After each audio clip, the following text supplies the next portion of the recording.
It's been a little while since we've heard anything from Bioware other than patch updates, but with the possibility of some pretty interesting news regarding 2 of their titles, we have a very small news update for you.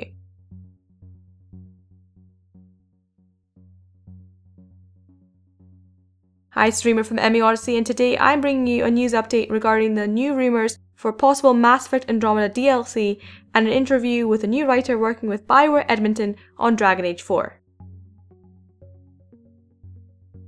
Other than the patches that have been steadily being released, Bioware have also tried to regularly update and engage with Mass Effect Andromeda's multiplayer, in particular with their Apex missions.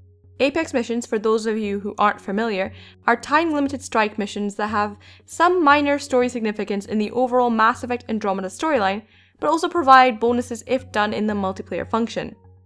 Most of the missions involve Terran Kandros, leader of the militia, giving you a brief on what you're getting yourself involved in the strike mission against the Kett or the Remnant. So what does this have to do with the missing Quarian Ark, the Keelah Saye, and potential DLC? Well, for the latest Apex mission, Deeper into the Ruins, Kandros' brief is definitely curious. And other than discussing the details of the mission, it also states, quote, "I strongly recommend sending Apex to investigate this Remnant observatory and hack its systems for more complete data. Though reclaiming it from any active Remnant will be dangerous, the communications cached in these Remnant artifacts suggest the observatory is receiving signals that have gone undetected by initiative observers. From my initial transcriptions, they deserve immediate investigation." Then it states, "Data, raw signal transmission received by Remnant Observatory. My analysis accounts for attempted auto-translation by Remnant signals and data fragmentation. Analysis, trying to boost signal, unknown if. Tech seems to be helping even if we don't know the back to Keelah Saye, way home." This is a very brief mention of the missing Ark, and it's a little out of place but interesting, especially along with what we know from the epilogue of the main game. Will we see the Quarian Ark in DLC? Let's hope so.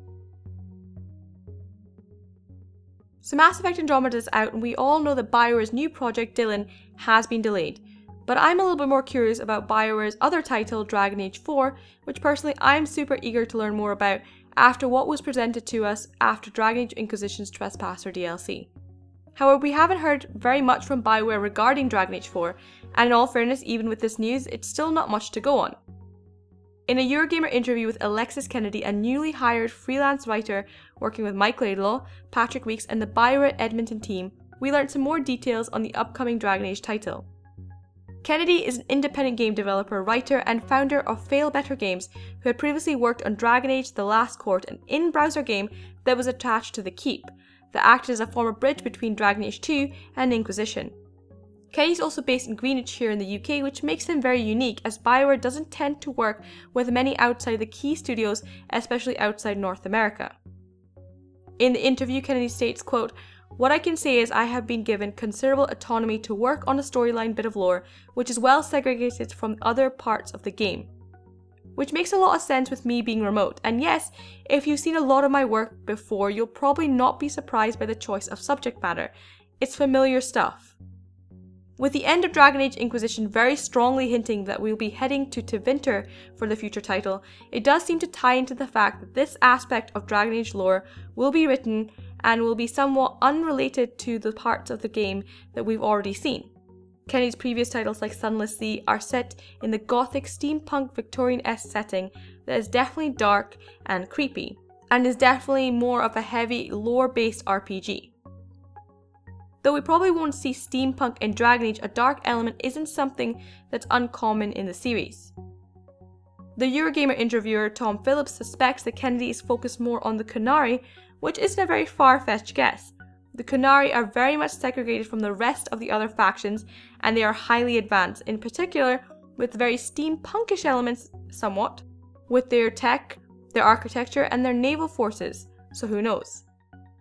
Regarding the game's progress, Kennedy stated, quote, "It started out small. I have to be careful what I say. Obviously, Bioware has completed one public project recently, so that's freed up some resource. The team is growing." So it sounds like all we're seeing with Bioware right now is that Dragon Age 4 is in very early stages of development, and with news most likely following after Dylan's announcement to the world. So that's just some small news regarding both Dragon Age 4 and Mass Effect Andromeda DLC. And as I've said, it's not a huge amount to go on, but with Dylan probably, internally anyway, being Bioware's biggest focus, we'll probably get news on potential DLC and definite further Dragon Age installments sporadically for now. But with that, what are your thoughts on the latest news? Let us know in the comments below, and I've also linked the full Eurogamer interview in the description below, just for you guys. With that, if you like this video, please like and subscribe, and please share this video to help the channel grow. Thank you so much for watching, and I will see you next time.